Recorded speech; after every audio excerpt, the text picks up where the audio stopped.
मेवा कविवर संताचा, जनुबोधाचा स्वयंप्रभेचा,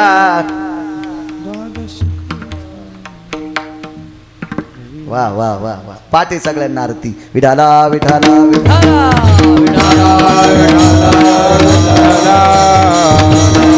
एखाद्या वेळेस ही जरी नाही पाठ केली तर चलते, पण ती पाठ असावा.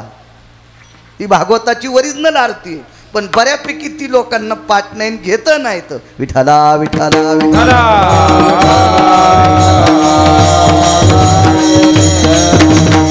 ज्या श्रीमद भागवतात 12 स्कंद आहेत त्या स्कंदाचं वर्णन त्या आरतीत.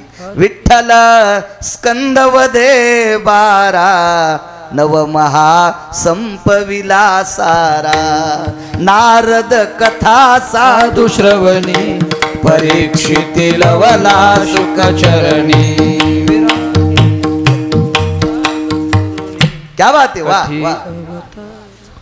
ही ओरिजिनल भागवताची आरती.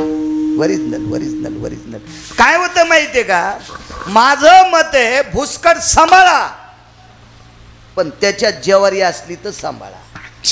मात्र सांभाळा, पण कुंटल भर मातीन छटाक भर सोयाबीन कशाला बेजार होता. 75 किलो सोयाबीन आणि 25 किलो माती असेल तर शहाण्याबाईनं चाळणीत धुवा, है का नाही. पण नुसतं फलकट नाही सांभाळायचं, मग बाकी काही म्हणा, पण ओरिजिनल म्हणल्यावर ते म्हणा. विठाला विठाला.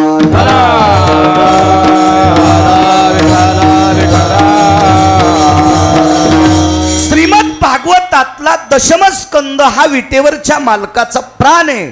आणि हा दशमस्कंद दशमी, एकादशी आणि द्वादशी 3 दिवस जर याच्या श्लोकाचं पितृतर्पणा करता वाचन केलं तर पितृदोष नाहीचा होत असतो, असं पुराण सांगते. गिरगावचा बाळू नाही, पुराण सांगते. पुराण पुराण पुराण. आणि वडिलांच्या पुण्यस्मरणानिमित्त श्रीमद भागवत कथा लावली. पुनश्च वकील साहेब, इंजिनियर साहेब, तुम्हाला धन्यवाद. वा.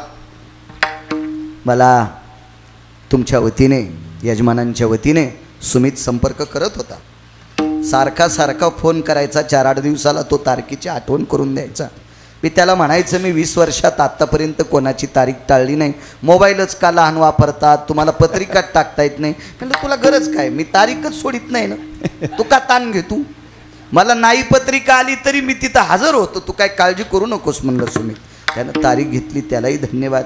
आजच्या कार्यक्रमाच्या निमित्त मृदंगाचार्य हरिभक्तीपरायण आमचे भरत महाराज आहेत. महाराज तुम्हाला प्रणाम. हरिभक्तीपरायण श्याम महाराज तुम्हाला सुद्धा प्रणाम आहे. गायनाचार्य हनुमंत महाराज आहेत. उत्तरेश्वर बापू आहेत. त्यांच्या बाजूचे योगेश महाराज आहेत. बाळू महाराज आमचेच नावकरी. हरिभक्तीपरायण सुखदेव महाराज आहेत. शिवाजी महाराज आहेत. जगन्नाथ महाराज आमचे मनोहर महाराज गायनाचार्य. गाणं आदी करून दोन्ही चोपदार, पाठीमागचे चोपदार भालदार आणि संस्थेचे विद्यार्थी. मस्तक माझा पायावरी या वारकरी संतांच्या. विठाला विठाला.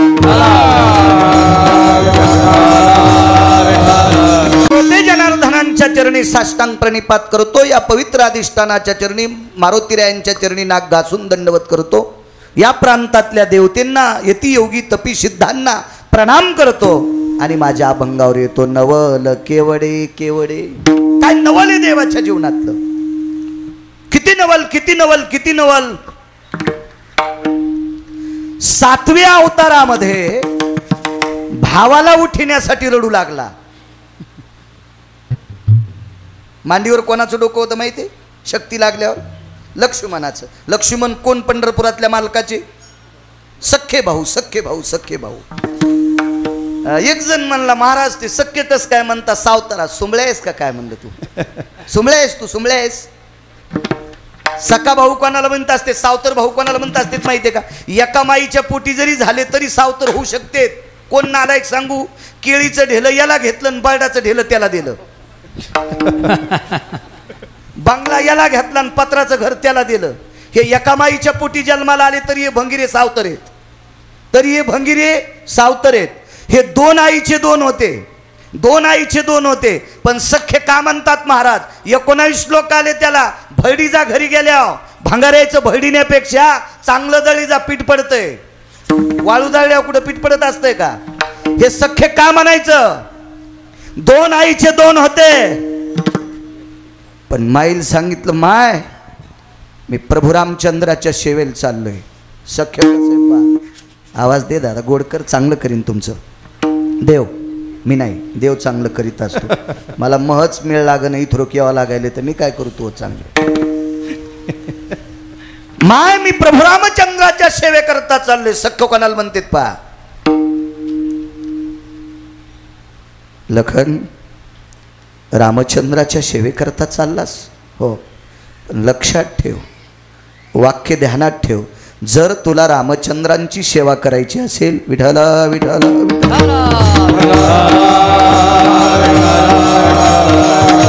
जर तुला रामचंद्रांची सेवा करायची असेल तर माझा एक शब्द लक्षात ठेव. कुठला? रामचंद्रांची सेवा करत असताना स्वप्नात पण पाप नाही आलं पाहिजे. पोरगं कोणाचं होतं? सुमित्रेचं. राम कोणाचे? कौशल्येचे. नात्यानं सावत्र होते. सखा ऐका पुढे आता. लक्ष्मणजीला सांगितलं रामाची सेवा करत असताना स्वप्नात पाप येता कामा नये. लखनलालजीने विचारला, आई स्वप्न कधी पडतं ग? झोपल्यावर. झोप कधी येते ग? जेवल्यावर. लक्ष्मणानं त्याच दिवशी हातावर पाणी घेतलं आणि संकल्प केला, वापस येऊस तर जेवणारच नाही, म्हणजे झोपीचा प्रश्न नाही. वापस येऊस तर पाण्याचा थेंब पण घेणार नाही. इथं सावत्र भाऊ म्हणत असतात का हाणायला पाहिजे वाक्याला रुमण्यानं, विठाला विठाला विठाला.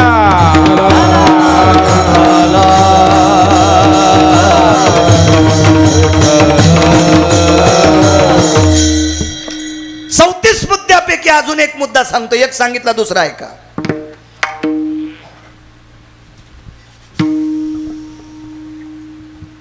दोघजण सख्खे भाऊ एक बाजाराला गेला. घरी थांबलेल्या भावानं सांगितलं, दादा गाजर घेऊन ये रे. गाजर घेऊन ये, गाजर घेऊन ये, गाजर घेऊन ये. तर आपल्या दादानं आपल्याला गाजर सांगितले, ते गोड आहेत की नाही कळण्यासाठी बाजारातच 2 खाऊन पाहिले. कोणी माहिती? सख्या भावानं बाजारातच 2 खाऊन पाहिले, गोड आहेत का नाही म्हणून. सज्जनांनो, प्रभू रामचंद्र 14 वर्षे 27 दिवस फळं खाल्ले. ते फळं आणून दिले लक्ष्मणानं, आणून लक्ष्मणानं दिले. लक्ष्मणानं दिले. लक्ष्मण फळं तोडीत होते. फळं आणल्यावर धूत होते. शक्यतो धुवाची गरज नव्हती, त्याच्यावर फवारीत नव्हते ना, तरी पण धुवून खात जा. जाऊ द्या, धुतलं पाहिजे. धूत होते. काही फळं सोलायची असतात, ती सोलून देत होते. काही फळं चिरायची असतात, ती चिरून देत होते. काय वापरीत असतील ते देव जाणे तिथं, पण सोलून चिरून धुवून लक्ष्मणजी फळं देत होते. इथपर्यंत फळाकडे पाहत होते. प्रभू रामचंद्र सीताई साहेब खाताना मात्र त्यांच्याकडे पाठ करीत होते, त्यांच्याकडे बघत नव्हते. सख्खे पण किती गोडे लक्षात ठेवा, त्यांच्याकडे पाहत नव्हते. तर एके दिवशी सीताई साहेबानं रामप्रभूला प्रश्न केला, लक्ष्मण भाऊजी फळं आणतेत, फळं धुतेत, फळं सोलतेत, फळं कापतेत, फळं आपल्याला वाढतेत, पण आपण जेवताना आपल्याकडे पाठ करतेत, कारण काय? प्रभू रामचंद्राने विचारलं, सीते हा प्रश्न मला विचारू नकोस, माझी विचारण्याची ताकद माझ्यात नाही. सीताई साहेब म्हणल्या, मी विचारते, तू पण विचारू नकोस. नाही, पण मला विचारायचं म्हणे. एकांतात सीताई साहेब एका झाडाखाली बसल्या. प्रभू रामचंद्र बाजूला आहेत. देवानं आपलं झोपीचं नाटक केलं. दगड उशाला घेतला. प्रभू झोपलेले आहेत. लक्ष्मण झोपतही नव्हते. त्यांना स्वप्नात सुद्धा रामाविषयी पाप येऊ द्यायचं नव्हतं. बाजूलाच उभे होते. आणि सीताई साहेबांनी सहज प्रश्न केला, भाऊजी काय वहिनी साहेब, काय वहिनी साहेब, काय भाऊजी तुम्ही फळं आणता, तोडता तुम्ही, सोलता तुम्ही, कापता तुम्ही, वाढता तुम्ही, आणि आम्ही फळं खात असताना आमच्याकडे पाठ करता, कारण काय?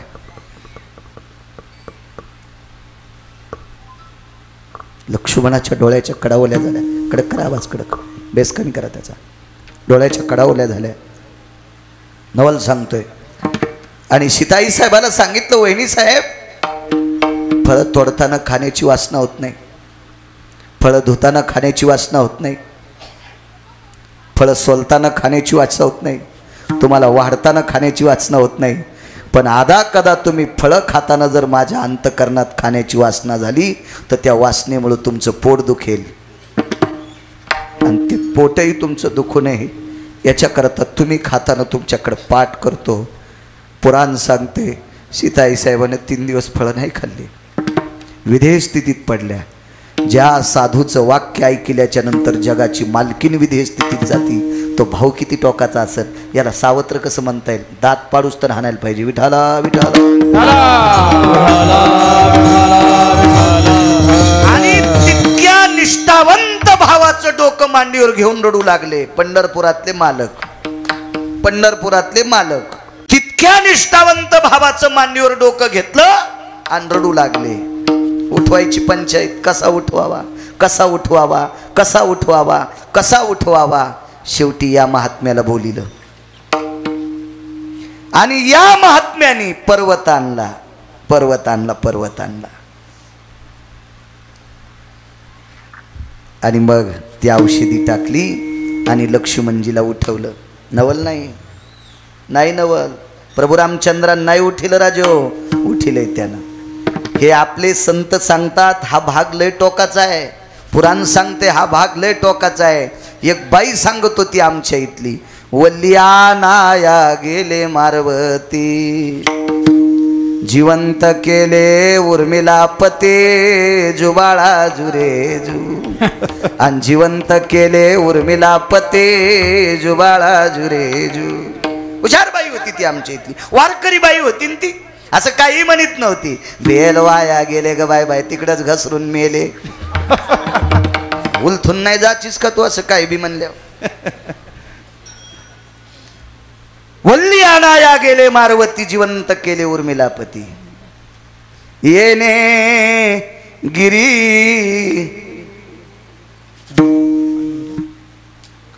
आनविला.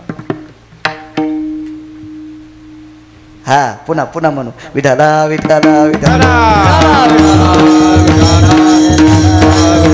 माझं एक मत आहे, यठण घालून जर आवत आणायचा कटाळा येत असेल तर नका आणू, पण यठण घालून दिल्यावर आवत आणलं पाहिजे. विठाला विठाला विठाला.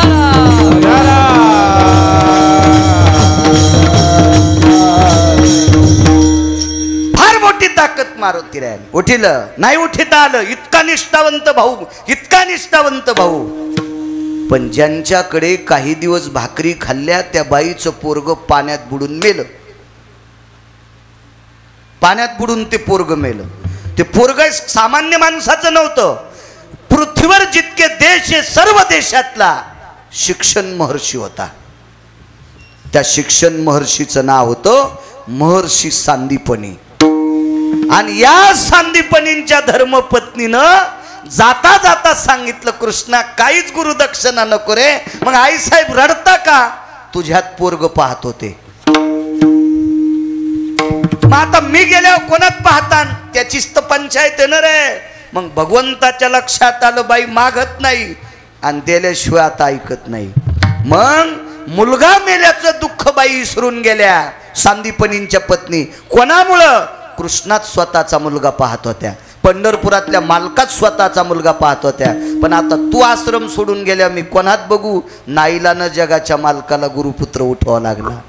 7व्या अवतारात भाऊ इतका निष्ठावंत होता, त्या भावाला उठविण्यासाठी ह्या मालकाला बोलावं लागलं.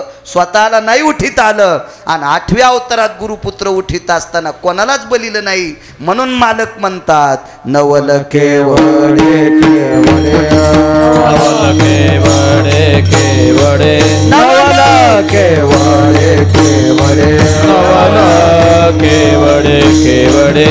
नकळे कान्होबाचे कोडे, नकळे कान्होबाचे कोडे, नकळे कान्होबाचे कोडे, नकळे कान्होबाचे कोडे, नकळे कान्होबाचे कोडे, नकळे कान्होबा. नवल केवडे केवडे, नवल केवडे केवडे, नवल केवडे केवडे, नवल केवडे केवडे, नवल केवडे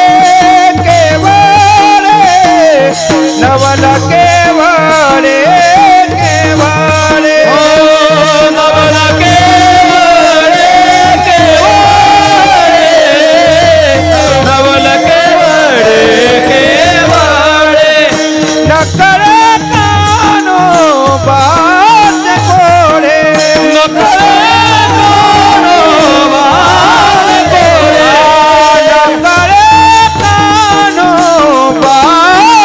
कोळे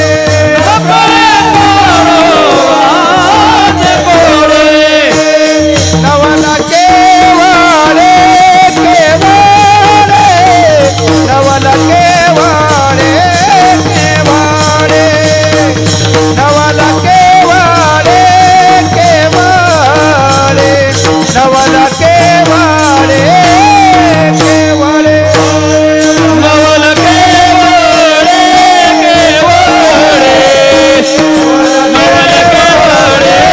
केवळे नवल केवळे केवळे नवल केवळे नवाले मगाशी एक सांगता राहिलो.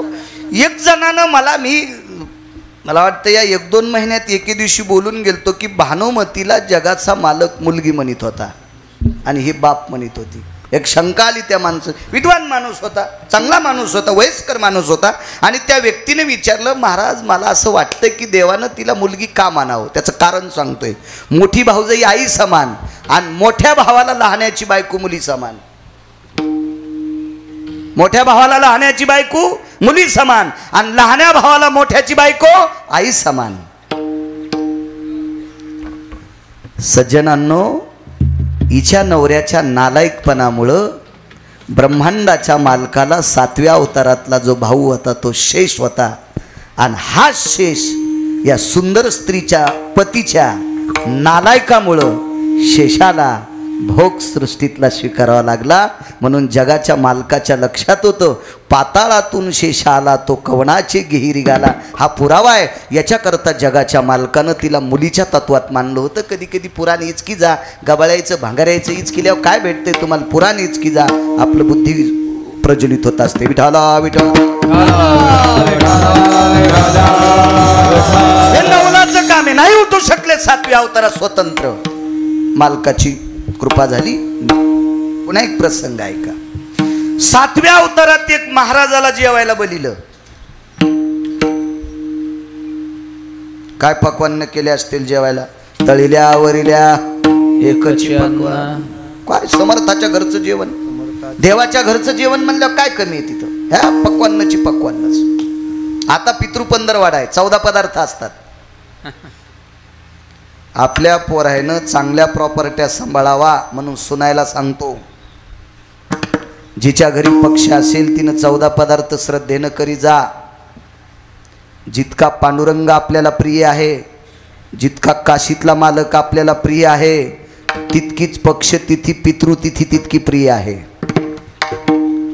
ज्या दिवशी आपल्या सासऱ्यांचं श्राद्ध असेल त्या दिवशी 14 पदार्थ नियमानं करत जा, नियमानं. तर त्या कुळातल्या लेकरावर पितृदोष पडत नसतो. अंधश्रद्धा नाही सांगत, श्रद्धा सांगतोय. मग त्या कुळातली लेकरं त्या कुळाचा झेंडा गोडच्या ठिकाणी लावत असतात. आदर करत जा आपल्या लोकावर, आपल्या पितृलोकावर. ज्यांचे जिवंत आहेत त्यांनी जिवंतपणे आदर करत जा. आणि मेल्याच्या नंतर सेवा घडत नाही याच्याकरता पितरांच्या विषयी आदर ठेवत जा, आदर ठेवत जा. 14 पदार्थ केली पाहिजे. पितराच्या दिवशी गडबड नाही केली पाहिजे. खीर कुठली पाहिजे पितराच्या दिवशी. इतक्या हुशार काही पांढऱ्या भातातच साखर टाकत्यानं हीच झाली खीर. त्याच्यावर 2-3 वर्षाला मला युक्तीबाई म्हणली, महाराज गावखरी गव्हाचं ढेलं होतं, 2 एकर पट्टीत असे गहू होत होते, ते गव्हाचं ढेलच राहिलं नाही. म्हणलं काय केलं, बब्याने इकलं. सासऱ्याला खीर म्हणली तांदळाचीच करीत होते, याच्यामुळेच इकलं. सासऱ्यानं वरून सांगितलं, आहा कटा त्याचे करीती पितर, वंशी दुराचारी पुत्र झाला. मालकांचं वाक्य, भंगिऱ्यांचं नाही. विठाला विठाला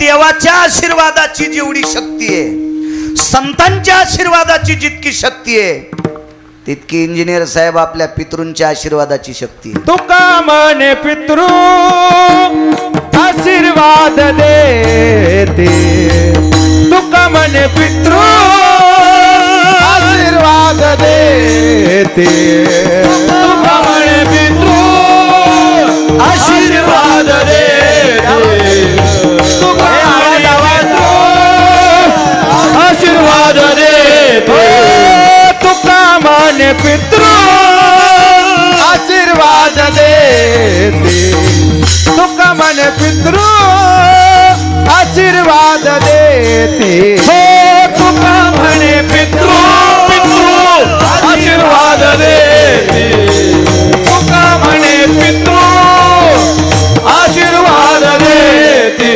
कल्याण इच्छिती दया कुळा,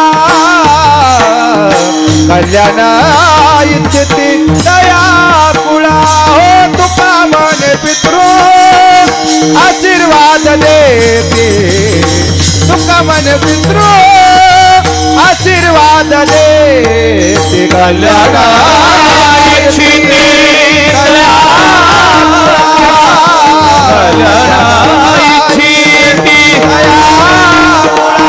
तुका म्हणे पितृ आशीर्वाद देते, तुका म्हणे पितृ आशीर्वाद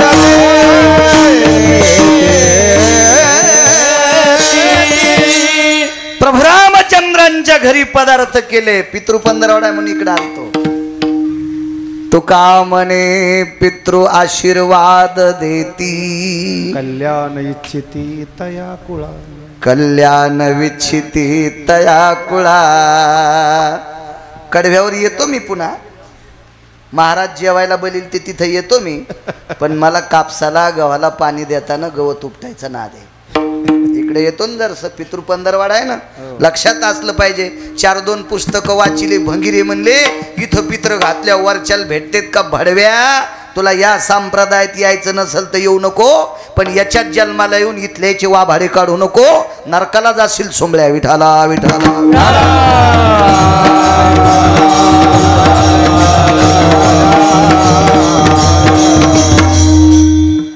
इंद्राच्या नगरीत कार्यक्रम. तुका म्हणे पितृ आशीर्वाद देती, कल्याण इच्छिती तया. इंद्राच्या नगरीत कार्यक्रम. फुलाची अडचण आली. इंद्र हा 33 कोटी देवाचा राजा, म्हणजे मंत्री. एक पद नाही मंत्री, एक मंत्री पद असल्या ह्या एकूण तिकून गाड्यान गुड्यान फौज फाटान किती थाट असतोय. तर 222 पद एकाच मंत्र्याला. काय वजन असेल त्याचं. तेव्हा आपल्याकडे फुलं नाहीत, जा खाली. रुक्मांगदाच्या नगरीत फुलं न्यायला आले. वेगात सांगतो वेगात. तुका म्हणे पितृ आशीर्वाद देती. जेवायला किती पदार्थ होते. याच्यामुळे इकडे घुसलो, पुन्हा येतो महाराजात तिकडं. ताण घेऊ नका. काय करायचं, बाहेरचं डिजेल चांगल्या रस्त्याने एसटी न्यायची, त्याच्या डोंगरात खडग्या खुडग्या नादळीत न्यायची. आणि मग खाली विमान आलं. बऱ्याच दिवस फुलं नेत होते, पण एके दिवशी तो फुलारी होता सांभाळणारा ती बाग, त्यानं सांगितलं कोणाचं विमान आहे. ते पडलं विमान खाली. हात केल्या पुष्पक पडतसे. तिथं शब्द वेगळा आहे, पण कळण्यासाठी हात केल्या वापरलाय. घरी गेल्या वाचा वाचा घरी गेल्या. ते विमान खाली टेकलं. राजाला राग आला, पण इंद्राची सेवक आहेत. आनंद वाटला. आपल्या नगरीतले फुलं स्वर्गात चाललेत, अमरपुरीत चाललेत. आनंद घेऊन जा तुमचं विमान. ते म्हणले तसं जात नाही ना. मग बृहस्पती महाराजांना निरोप केला, हे विमान पेट्रोलनं उडत नाही, याला एकादशीचं पुण्य लागतंय. एकादशी त्याच्या अगोदर कोणाला माहित नव्हती. आहा, माहित नव्हती. कोणी शहाणपणा करायचाच नाही. नव्हती माहित. मग सांगितलं अमक्या तिथीला जो कोणी निराहारी राहिलाय त्याला पहा. तर मला असा पुरावा सापडला नाही, पण एक भागवतकार होते, फार जुनाट होते. त्यांनी सांगितलं म्हणे पती पत्नीचं भांडण झालं, रागानं बायको 2 दिवस उपासी. दशमीला उपादशी, एकादशीला उपासी. मग राजानं दौंडी पिटिली. कालच्या आणि आजच्या तिथीला कोणी उपासी आहे का असा कोणी असेल त्याला राजाच्या दरबारात त्याचा सन्मान करण्यात येईल. कोणीच उपाशी नव्हतं. पण एक बाई म्हणली आमची सून आजचा द्वादशीचा दिवस आहे, 3 दिवस झालं तिनं पाणी पण पिलं नाही. तिला आणा उचलून. तिला उचलून आणलं, तिच्या हातावर पाणी दिलं आणि संकल्प सोडा. तिला लवंगाव मंगळवार नव्हता, ती खारकाव बुधवार धरीत नव्हती. मग एकादशीच्या दिवशी उपाशी राहिल्याचं पुण्य पाणी सोडल्याबरोबर विमान उडालं. मग रुक्मांगद राजाने एकादशीचं व्रत सुरू केलं. तुका म्हणे पितृ आशीर्वाद देती. आता पुढे बघा, रुक्मांगद राजाला ज्या वेळेला विमान येतंय, पुरीसह राजा वैकुंठी गेला. एकादशीच्या पुण्यावर वैकुंठाला नेण्यासाठी विमान आलं. पण रुक्मांगदाचा पुत्र धर्मांगद त्यानं सांगितलं, बाबा मी तुमच्या पश्चात राज्य करतो. विमानात बसता बसता हातात हात दिला. सांगितलं, बाळा मी आतापर्यंत निष्ठेनं व्रत केलंय, तुला आशीर्वाद देतो रे, पण हे व्रत सांभाळ, हे व्रत सांभाळ. आणि रुक्मांगदानं जे राज्य केलं त्याच्या दुप्पट, हजारो पट श्रेष्ठ आई लेकरावर जितकं प्रेम करते इतकं प्रेम धर्मांगदानं प्रजेवर केलं. आशीर्वाद कोणाचा होता? बापाचा. तुका म्हणे पितृ आशीर्वाद देती. संपत्ती टिकण्यासाठी वाडवडिलांचा आशीर्वाद लागतो.